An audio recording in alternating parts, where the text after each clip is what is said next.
ഹേ മക്കളെ, നമ്മൾ കിടിലമായിട്ട് ഇന്ന് പ്രിന്റ് കൾച്ചറിലെ വേറൊരു കോൺസെപ്റ്റ് എന്താണ് നമ്മൾ കണ്ടു. ഗുട്ടൻബർഗിന്റെ ഒരു സാധനം കണ്ടു. ഗുട്ടൻബർഗ് ആണ് എന്തുണ്ട് പ്രിന്റിംഗ് പ്രസ് ഉണ്ടാക്കിയത് നമ്മൾ കണ്ടു. അങ്ങനെ പ്രിന്റിംഗ് പ്രസ് ഉണ്ടായപ്പോൾ എന്തിലേക്ക് അത് നയിച്ചു നമ്മൾ കണ്ടു? പ്രിന്റിംഗ് റെവല്യൂഷനിലേക്ക് നയിച്ചു കണ്ടു. അപ്പൊ നമ്മൾ ഇവിടെ ഒരു ഇമ്പോർട്ടന്റ് പോയിന്റ് വരികയാണ്. എങ്ങനെയാണ് ആ പ്രിന്റിംഗ് റെവല്യൂഷൻ, അതിന്റെ ഇമ്പാക്ട് എന്താണ്, അതിന്റെ ഇമ്പാക്ട് എന്താന്ന് നോക്കണം മക്കളെ. അത് ഏറ്റവും ഇമ്പോർട്ടന്റ് ആയിട്ടുള്ള കാര്യമാണ്. നോക്കിയേ, എ ന്യൂ റീഡിംഗ് പബ്ലിക് ഉണ്ടാവുകയാണ്. ഒരു പുത്തനായിട്ടുള്ള ഒരു റീഡിംഗ് പബ്ലിക് ഉണ്ടായിട്ട് വരികയാണ്. ഓക്കെ, ആളുകൾ വായനാശീലം തുടങ്ങിയിട്ട് ആ വായനാശീലം കൂടി വന്നിട്ട് ആളുകളെല്ലാം ഒരു കൂട്ടമായിട്ട് ഇരുന്നിട്ട് എന്താണ് ആ ഒരു റീഡിംഗ് പബ്ലിക് ഒരു കൂട്ടായ്മ, നമ്മൾ ലൈബ്രറിയിലൊക്കെ കാണുന്ന പോലെ ഒരു കൂട്ടായ്മ ഉണ്ടാവുകയാണ്. അങ്ങനെ ഉണ്ടായപ്പോൾ നോക്കിയ മക്കളെ, before the printing press reading was restricted to a limited population. ആദ്യ കാലങ്ങളിൽ എന്താണ് കുറച്ച് ആളുകളുടെ കയ്യിൽ മാത്രമേ എന്ത് സംഭവിച്ചിട്ടുണ്ടായിരുന്നുള്ളൂ? വായന എന്ന് പറഞ്ഞിട്ടുള്ള ആ ഒരു ബുക്ക് എന്ന് പറഞ്ഞിട്ടുള്ള സാധനം കിട്ടുന്നുണ്ടായിരുന്നുള്ളൂ. സ്വാഭാവികമായിട്ടും വായന അവരിൽ മാത്രം ഒതുങ്ങി നിന്നു, കുറച്ച് ആളുകളുടെ കയ്യിൽ. നോക്കിയ മക്കളെ, limited population. But books were expensive and limited number of copies. അതേപോലെ തന്നെ അവിടെ എന്തായിരുന്നു? ആ പുസ്തകങ്ങളൊക്കെ കിട്ടണമെങ്കിൽ എക്സ്പെൻസീവ് ആയിരുന്നു. ഓക്കെ, അതുപോലെ കോപ്പീസ് വളരെ ചുരുക്കമായിരുന്നു. നോക്കി, അങ്ങനെയൊക്കെ സംഭവിച്ചപ്പോൾ ഓർഡിനറി പീപ്പിളിന് എന്ത് സംഭവിച്ചു? വായിക്കാനുള്ള അവകാശം കിട്ടിയില്ല. കുറച്ച് ആളുകളുടെ പൈസയുള്ള ആളുകൾക്ക് വന്ന വെൽത്തി പീപ്പിൾ, നമ്മൾ അരിസ്റ്റോക്രാറ്റ്സ് എന്നൊക്കെ പറയില്ലേ, വെൽത്തി പീപ്പിൾസിന് മാത്രമേ എന്ത് സംഭവിച്ചുള്ളൂ? പീപ്പിളിന് മാത്രമേ എന്ത് സംഭവിച്ചുള്ളൂ? അവിടെയുള്ള കുറച്ച് ബുക്സും കാര്യങ്ങളൊക്കെ കിട്ടിയിരുന്നുള്ളൂ, അവർ മാത്രമേ വായിച്ചിരുന്നുള്ളൂ. ഓർഡിനറി പീപ്പിൾ, സാധാരണ കോമൺ ആയിട്ടുള്ള ആളുകൾക്ക് കിട്ടിയിരുന്നില്ല എന്നാ പറയുന്നത്. ബിഫോർ പ്രിന്റ് കൾച്ചർ എന്താണ്? അവിടെ ഒരു ഓറൽ കൾച്ചർ ഉണ്ടായിരുന്നു. അതുപോലെ books read loudly, the performance of folk stories. എന്താ മക്കളെ, പ്രിന്റിംഗ് റെവല്യൂഷൻ ഉണ്ടാവുന്നതിന് തൊട്ട് മുന്നുള്ള കാര്യം പറയുന്നത് എന്താണ്? നമുക്കൊരു ഓറൽ കൾച്ചർ ഉണ്ടായിരുന്നു. അതുവഴി ഫോക്ക് സ്റ്റോറീസും അതുപോലെ ഫോക്ക് സോങ്സ് ഒക്കെ ആയിട്ട് എന്ത് ചെയ്യുന്നുണ്ട്? ആളുകൾ കഥകൾ കമ്മ്യൂണിക്കേറ്റ് ചെയ്തിട്ടുണ്ടായിരുന്നു ഓർഡിനറി പീപ്പിളിന്റെ ഇടയിലാണ് കേട്ടോ. നോക്കിയേ, after the printing press books, ആരാ പ്രിന്റിംഗ് പ്രസിന്റെ? ഗുട്ടൻബർഗ്. നോക്കിയേ, printing press books were cheaply available but not many could read them. എന്താണ്? ബുക്ക് പ്രിന്റിംഗ് റെവല്യൂഷൻ സംഭവിച്ചു. പ്രിന്റിംഗ് റെവല്യൂഷൻ സംഭവിച്ചതിന് ശേഷം ആളുകൾക്കെല്ലാം ബുക്കെല്ലാം ചീപ്പായിട്ട് കിട്ടാൻ തുടങ്ങിയപ്പോൾ ആളുകൾ വാങ്ങിക്കാൻ തുടങ്ങി. ബട്ട് ഒരു പ്രോബ്ലം ഉണ്ടായിരുന്നു. എന്താണ്? ആളുകളെല്ലാം എന്താ മക്കളെ? ആളുകളെല്ലാം ഇല്ലിറ്ററേറ്റ് ആയിരുന്നു. A large section of the society were illiterate. Okay, ആളുകൾക്ക് വായിക്കാനുള്ള കപ്പാസിറ്റി വന്നു, കാരണം ചീപ്പായിട്ട് പുസ്തകങ്ങൾ കിട്ടാൻ തുടങ്ങി. പക്ഷെ അവര് ഇല്ലിറ്ററേറ്റ് ആയിരുന്നു, വായനാശീലമില്ല, നിരക്ഷരായിരുന്നു അല്ലേ. നോക്കിയേ, അങ്ങനെ സംഭവിച്ചപ്പോൾ so the books were publish the format of pictures and illustrations. എന്താ പറയുന്നത്? ചിത്രകഥകളിലൂടെയും അതുപോലെ ഇല്ലസ്ട്രേഷൻസിലൂടെയൊക്കെ എന്താണ് ആളുകൾക്ക് വായന എന്നത് മാറ്റി നിർത്തിയിട്ട് കാഴ്ച കാണുമ്പോൾ ഓക്കെ ഇന്നതൊക്കെയാണ് കഥ എന്ന് നമ്മളെ ഭാവനയിൽ ഇമാജിനറിയിൽ ഒരു കഥ സൃഷ്ടിക്കാൻ സാധിക്കുന്ന തരത്തിൽ പിക്ചേഴ്സ് ഒക്കെ വെച്ചിട്ടുള്ള പുസ്തകങ്ങളും കാര്യങ്ങളൊക്കെ ഇറങ്ങാൻ തുടങ്ങി. നോക്കിയേ, gradually people became literate due to the availability of books. അങ്ങനെ ബുക്ക് പതുക്കെ ഓരോരുത്തർക്കും കിട്ടാൻ തുടങ്ങിയപ്പോൾ ആളുകൾ റീഡ് ചെയ്യാൻ തുടങ്ങി. ഓക്കെ, അങ്ങനെ ആളുകൾ റീഡ് ചെയ്യാൻ തുടങ്ങി. കുറച്ചു കാലം കഴിഞ്ഞപ്പോൾ ആളുകൾ ലിറ്ററേറ്റ് ആവാൻ തുടങ്ങി. നിരക്ഷരിൽ നിന്ന് മാറിയിട്ട് നമ്മൾ പഠിക്കാനുള്ള വിദ്യാഭ്യാസം നേടുന്ന ആ ഒരു അവസ്ഥയിലേക്ക് ആളുകൾ കിട്ടാൻ തുടങ്ങി. വായനാശീലം വരാൻ തുടങ്ങി, റീഡിങ് ഹാബിറ്റ് വരാൻ തുടങ്ങി. അങ്ങനെയാണ് നമ്മൾ തൊട്ട് മുന്നേ കണ്ടിട്ടുള്ള എന്താണ്? എ ന്യൂ റീഡിംഗ് പബ്ലിക് ഉണ്ടാവാൻ തുടങ്ങിയത്. ഓക്കെ, അതാണ് മെയിൻ റീസൺ. അങ്ങനെയാണ് മക്കളെ ഇവിടെ ഏറ്റവും ഇമ്പോർട്ടൻ്റ് ആയിട്ട് മക്കൾ നോക്കേണ്ട കാര്യം, ആളുകൾ ഇങ്ങനെ റീഡിംഗ് കപ്പാസിറ്റി വന്നപ്പോൾ, ആളുകൾക്ക് വായനാശീലം വന്നപ്പോൾ ആളുകൾ ക്വസ്റ്റ്യൻ ചെയ്യാൻ തുടങ്ങി. എക്സിസ്റ്റിംഗ് സിസ്റ്റത്തിനെ ക്വസ്റ്റ്യൻ ചെയ്യാൻ തുടങ്ങി. അതിനെതിരെ നിലനിന്നിരുന്ന കുറേ കാര്യങ്ങൾ ഉണ്ടായിരുന്നു, കുറേ ഈവിൾസ് ഉണ്ടായിരുന്നു, അതിനെതിരെ ശബ്ദമുയർത്താൻ തുടങ്ങി. അന്ന് വരെ ആളുകൾക്ക് അറിയാത്ത കുറേ കാര്യങ്ങൾ അവർ ഈ പ്രിന്റിംഗ് റെവല്യൂഷൻ ഉണ്ടായ സമയത്ത് വായനാശീലം കിട്ടിയപ്പോൾ ഇതൊക്കെയാണ് സത്യം, നമ്മൾ ഇത്രയും കാലം കണ്ടതൊന്നുമല്ല സത്യം എന്ന് മനസ്സിലാക്കാൻ സ്റ്റാർട്ട് ചെയ്തു. അങ്ങനെയാണ് നോക്കളെ എന്താണ് റിലീജിയസ് ഡിബേറ്റ്സ് ഉണ്ടാവാൻ തുടങ്ങി. കുറച്ച് ആളുകൾ എന്തിനാണ്? പ്രിന്റിങ്ങിനെ പേടിക്കാനും തുടങ്ങി. ഈ ഭാഗം ഇമ്പോർട്ടന്റ് ആണ്, നിങ്ങളോട് ചോദിക്കും. ഓക്കെ, എസ്എ ക്വസ്റ്റ്യൻ ആയിട്ട് തന്നെ ചോദിക്കാൻ ചാൻസ് ഉണ്ട്. എന്താണ്? Religious debates and the fear of print. Okay, നോക്കിയേ മക്കളെ, in oral culture religious thoughts were passed from the generation to another. എന്താ മക്കളെ? ഒരു ജനറേഷനിൽ നിന്ന്, ഒരു തലമുറയിൽ നിന്ന് വേറൊരു തലമുറയിലേക്ക് എന്താണ് റിലീജിയസ് തോട്ട്സ് ഇങ്ങനെ ട്രാൻസ്ഫർ ചെയ്തുകൊണ്ടേ ഇരുന്നിട്ടുണ്ടായിരുന്നു.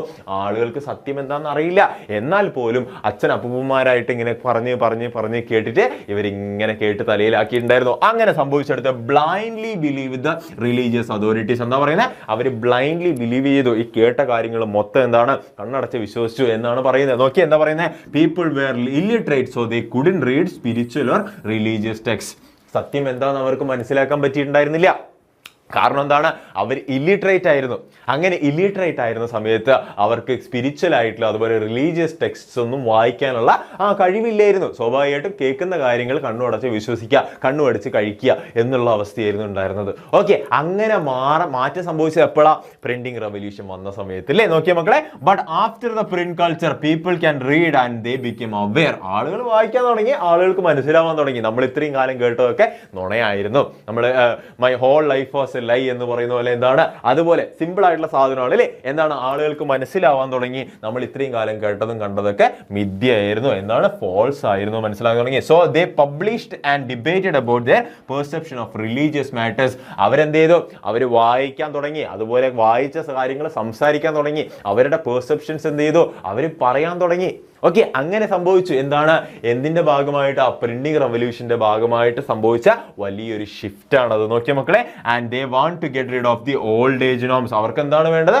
ഓൾഡ് ഏജ് നോംസ്, കാലങ്ങളായിട്ട് നിലനിന്നിരുന്ന അത്തരം മോശമായിട്ടുള്ള നോംസിനൊക്കെ എടുത്തു കളയാം എന്നതായിരുന്നു ഒരു പുതിയ ആളുകൾ ഇതിനെ ക്വസ്റ്റ്യൻ ചെയ്ത റിലീജിയസ് ആയിട്ടുള്ള കാര്യങ്ങളെ ക്വസ്റ്റ്യൻ ചെയ്യാൻ തുടങ്ങിയിട്ടുള്ള ആ ഒരു പബ്ലിക്, ആ ഒരു ഗ്രൂപ്പ് ഓഫ് ആളുകൾക്ക് വേണ്ടത് ഓൾഡ് ഏജ് ആയിട്ടുള്ള നോംസിനെ എടുത്ത് ദൂരെ കളയുക. നോക്കിയേ, this led to the fear of print matter. എന്താണ് ഇത്? കുറച്ച് ആളുകൾ എന്ത് ചെയ്തു? ഇങ്ങനെ റിലീജിയസ് മാറ്റേഴ്സിനെ ചോദ്യം ചെയ്യാൻ തുടങ്ങിയപ്പോൾ വേറെ കുറച്ച് ആളുകൾക്ക് അതിനെ പേടിയാവാൻ തുടങ്ങി. നമ്മൾ ഇത്രയും കാലം പറഞ്ഞുകൊണ്ടിരുന്ന കാര്യങ്ങളൊക്കെ അവർ എതിർക്കുന്നുണ്ട്, ഓക്കെ നമ്മൾ പിടിക്കപ്പെടുമോ എന്നുള്ളൊരു പേടി ഉണ്ടാവാൻ തുടങ്ങി. അത് പ്രിന്റിംഗ് റെവല്യൂഷനെ വെറുക്കാനായിട്ട് കാരണമായി. ഈ കുറച്ച് ആളുകൾ ആരൊക്കെയാ മക്കളെ? നോക്കിയാൽ നമുക്ക്, many thought that the circulation of these matters would lose their value leading to rebellious and irreligious ideas. എന്താ പറയുന്നത്? ഇങ്ങനെ കുറച്ച് കാര്യങ്ങൾ എന്തുണ്ട്, അവരുടെ മൂല്യച്യുതി എന്ന് പറയില്ലേ, എന്താണ്, വാല്യൂ ഡീഗ്രഡേഷന് കാരണമാകും. അതുപോലെ ഇറലിജിയസ് ആയിട്ടുള്ള കാര്യങ്ങൾ, മതപരമായിട്ടുള്ള കാര്യങ്ങൾക്ക് എതിരായിട്ട് കുറെ പേര് സംസാരിക്കാനുള്ള കാര്യങ്ങളൊക്കെ ഉണ്ടാവും എന്ന് അവർ ഭയപ്പെട്ടു. നോക്കിയ മക്കളെ, for these reasons many wanted to restrict the print matters. അതിന്റെ കാരണത്താൽ കുറച്ച് ഗ്രൂപ്പ് ഓഫ് ആളുകൾക്ക് എന്താണ്, പ്രിന്റിംഗ് മാറ്റേഴ്സിനെ നിരോധിക്കണം, പ്രൊഹിബിറ്റ് ചെയ്യണം എന്നൊക്കെയുള്ള ആവശ്യങ്ങൾ വരാൻ തുടങ്ങി. റെസ്ട്രിക്റ്റഡ് ആക്കണം, അതിനെ നിയന്ത്രിച്ച് നിർത്തണം എന്നുള്ള രീതിയിലേക്ക് ആളുകൾ ചിന്തിക്കാൻ തുടങ്ങി. അങ്ങനെയാണ് മെയിൻ ആയിട്ട് ഈ ഭാഗത്ത് പറയുന്ന മക്കളെ. ഈ ഭാഗത്ത് നിങ്ങൾ ഓർത്തു വെക്കേണ്ട ഒരാളുടെ പേരാണ് മാർട്ടിൻ ലൂതർ. ആരാണ്? മാർട്ടിൻ ലൂതറിന്റെ പേരാണ് നിങ്ങൾ ഈ ഭാഗത്ത് ആലോചിച്ച് വെക്കേണ്ടത്. ഇത് ഇമ്പോർട്ടന്റ് ആണ്, ഇത് നിങ്ങളോട് ചോദിക്കും കേട്ടോ. ഈ ഭാഗത്ത് റിലീജിയസ് ഡിബേറ്റ്സ് എന്ന് കണ്ട അപ്പാട് നിങ്ങൾ ആലോചിച്ച് വെക്കുക ഇയാളുടെ പേര്, ഈ വ്യക്തിയുടെ പേര് ആരാണ്? മാർട്ടിൻ ലൂതർ ആണ്. ഒരു സോഷ്യൽ റിഫോമർ ആണ് അല്ലെ, ഒരു റിലീജിയസ് ആയിട്ടുള്ള അല്ലെങ്കിൽ സോഷ്യൽ ആയിട്ടുള്ള ഒരു റിഫോമർ ആണ്. ആര് മക്കളെ? Martin Luther. അദ്ദേഹം എന്താ ചെയ്തത്? 95 തീസിസ് എഴുതി. ആർക്കെതിരെ? റോമൻ കാത്തലിക് ചർച്ചസിനെതിരെ. എന്താണ്? 1517. എപ്പോഴാണ്? 1517 അദ്ദേഹം 95 തീസിസ് ആണ് എഴുതിയത്. ഓക്കെ, അങ്ങനെ 95 തീസിസ് എഴുതിയിട്ട് മക്കളെ ചിന്തിക്കുക, ഒരാൾ ഒരു തീസിസ് എഴുതണമെങ്കിൽ തന്നെ അത്രയും സമയം എടുക്കും. അദ്ദേഹം എന്ത് ചെയ്തു? 95 തീസിസ് ഒക്കെ എഴുതിയിട്ട് അത്രയും പ്രതിഷേധം ആരെ കാണിച്ചു?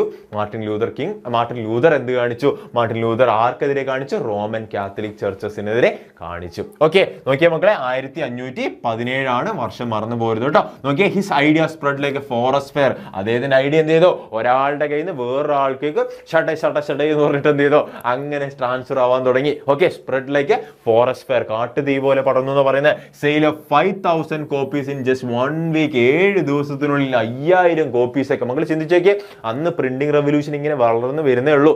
അതിന്റെ ഇടയ്ക്ക് വരെ 5000 കോപ്പീസ് ഒരാഴ്ച കൊണ്ട് വിൽക്കാൻ തുടങ്ങി. വിറ്റുപോയി എന്നാണ് പറയുന്നത്. Okay, after this there was a split in the church itself which led to the Protestant Reformation. എന്താ പറയുന്നത്? പള്ളിക്കകത്ത് തന്നെ, റോമൻ കാത്തലിക് ചർച്ചിന് അകത്ത് തന്നെ എന്താണ്, ഒരു പ്രൊട്ടസ്റ്റന്റ് റിഫോർമേഷൻ ഒക്കെ സംഭവിച്ചു. അതിന്റെ ഇടയ്ക്ക് തന്നെ അതിന്റെ ഉള്ളിൽ ആളുകൾ തന്നെ സ്പ്ലിറ്റ് ആവാൻ തുടങ്ങി. ഈ പറയുന്ന മാർട്ടിൻ ലൂതർ പറയുന്ന കാര്യങ്ങളെ സപ്പോർട്ട് ചെയ്തുകൊണ്ടും അതിനെ എതിർത്തുകൊണ്ടും തന്നെ അതിന്റെ അകത്ത് തന്നെ എന്തുണ്ട്, ഒരു പരിവർത്തനം സംഭവിക്കുകയാണ് റോമൻ കാത്തലിക് ചർച്ചസിനിടയിൽ. നോക്കിയേ, the print as the ultimate gift. ചിലപ്പോൾ വൺ വേർഡ് ചോദിക്കട്ടോ, ഇത് ആരാണ് പറഞ്ഞെന്ന് ചോദിച്ചാൽ മക്കൾ ആൻസർ കൊടുക്കണം, മാർട്ടിൻ ലൂതർ ആണ്. ഓക്കെ, എന്താണ്? Print as the ultimate gift of God and the greatest one. Print ആണ് ദൈവത്തിന്റെ ഏറ്റവും വലിയ ഗിഫ്റ്റ് എന്ന് പറയാണ്. ആര് പറയാണ്? മാർട്ടിൻ ലൂതർ പറയാണ്. ഓക്കെ, ഓർത്ത് വെക്കണേ മക്കൾ. അത് ഓർത്ത് വെച്ചിട്ടില്ലെങ്കിൽ നിങ്ങൾക്ക് മനസ്സിലാവില്ല. ഈ ഭാഗത്ത് ഒരാളുടെയും കൂടെ നിങ്ങൾ നോക്കാം, മെനോക്യോ. ആരാണ്? മെനോക്യോ. സാധാരണ ആളുകളായിട്ടുള്ള പ്രിന്റിംഗ് റവല്യൂഷൻ വന്നപ്പോൾ മാർട്ടിൻ ലൂതറിനെ പോലുള്ള സോഷ്യൽ റിഫോംസ്, റിലീജിയസ് റിഫോമേഴ്സ് മാത്രമല്ല സാധാരണ ആളുകൾ വരെ എന്ത് ചെയ്തു, സ്വന്തമായിട്ട് കാര്യങ്ങളെ ഇന്റർപ്രറ്റ് ചെയ്യാൻ തുടങ്ങി. അങ്ങനെ ഇന്റർപ്രറ്റ് ചെയ്യുമ്പോൾ സ്വാഭാവികമായിട്ട് അവരെന്താണ്, അവരുടെ വ്യൂസും അവരുടെ പെർസെപ്ഷൻസ് ഒക്കെ എന്താണ് ആളുകൾക്ക് കൊടുക്കാൻ തുടങ്ങി. ഈ മെനോക്കി എന്ന് പറഞ്ഞ ആള് ഒരു മില്ലർ ആയിരുന്നു ഇറ്റലിയിൽ. അദ്ദേഹം എന്ത് ചെയ്തു, ദൈവത്തിന് നിശിതമായിട്ട് വിമർശിക്കുകയാണ് ചെയ്യുന്നത്. അതൊന്നും ആർക്കും ഇഷ്ടാവുന്നില്ല, അതൊന്നും റോമൻ കാത്തലിക് ചർച്ചസിന് ഇഷ്ടാവുന്നില്ല. അവരെന്ത് ചെയ്തു, അദ്ദേഹത്തെ എക്സിക്യൂട്ട് ചെയ്തു. 1588 അങ്ങനെ ചർച്ച ഒരു കാര്യം തീരുമാനിക്കുകയാണ്, എന്താണ്, പ്രൊഹിബിറ്റഡ് ബുക്സിന്റെ ഒരു ഇൻഡെക്സ് നമുക്ക് ഇറക്കാം. ആ ഇൻഡെക്സ് പ്രകാരം മാത്രമേ ഇനിയുള്ള ബുക്സ് നമുക്ക് കൊടുക്കാൻ പാടുള്ളൂ, ആളുകൾ വായിക്കാൻ പാടുള്ളൂ എന്ന് ആര് തീരുമാനിക്കുകയാണ്, റോമൻ കാത്തലിക് ചർച്ച് തീരുമാനിക്കുകയാണ്. ഓക്കെ, ഇത് എന്തിലേക്ക് നയിച്ചു മക്കളെ, ഇത് വീണ്ടും പ്രശ്നത്തിലേക്ക് നയിച്ചത് അല്ലേ. അതിനുശേഷം എന്താ, റിനൈസൻസ് ഒക്കെ ഉണ്ടാവാൻ തുടങ്ങി, നവോത്ഥാനമൊക്കെ ഉണ്ടാവും. നമുക്കത് പഠിക്കാനില്ല, എന്നാലും സാറ് പറഞ്ഞു എന്നുള്ളൂ. അതിന്റെ മെയിൻ ആയിട്ടുള്ള കാര്യം റീഡിംഗ് മാനേജ് വരുന്നുണ്ട്. അത് മക്കൾ അതിലേക്കൊന്നും പോണ്ട. ഇത് ജസ്റ്റ് ഇത് രണ്ട് കാര്യങ്ങൾ മക്കൾ ഓർത്ത് വെക്കുക. എന്താണ്, നമ്മൾ കൃത്യമായിട്ട് പറയുന്നുണ്ട്, റിലീജിയസ് ഡിബേറ്റ്സ് എന്താന്ന് പറയുന്നുണ്ട്, the role of Martin Luther എന്താന്ന് പറയുന്നുണ്ട്. ഈ രണ്ട് കാര്യങ്ങൾ കൃത്യമായിട്ട് പഠിക്കുക. പ്രിന്റിംഗ് റവല്യൂഷന്റെ ഇമ്പാക്ട്സ് ആണ് ഇതൊക്കെ. എന്താണ്, പ്രിന്റിംഗ് റവല്യൂഷന്റെ ഗുട്ടൻബർഗ് കണ്ടുപിടിച്ച് ആ പ്രിന്റിംഗ് പ്രസ് സ്റ്റാർട്ട് ചെയ്തിട്ട് ഡെവലപ്പായി വന്നിട്ട് അതിൻ്റെ ഇടയിൽ സംഭവിച്ചിട്ടുള്ള ഇമ്പാക്റ്റുകളാണ് പറയുന്നത്. ഇത് ചോദിച്ചാൽ എക്സാമിന് നിങ്ങൾ എഴുതാൻ പറ്റണം, എല്ലാവർക്കും എഴുതാൻ പറ്റിയേ പറ്റുള്ളൂ. ഓക്കെ, സെറ്റാണ്. അങ്ങനെയാണെങ്കിൽ നന്നായിട്ട് പഠിക്കുക, അടിപൊളിയാക്കുക.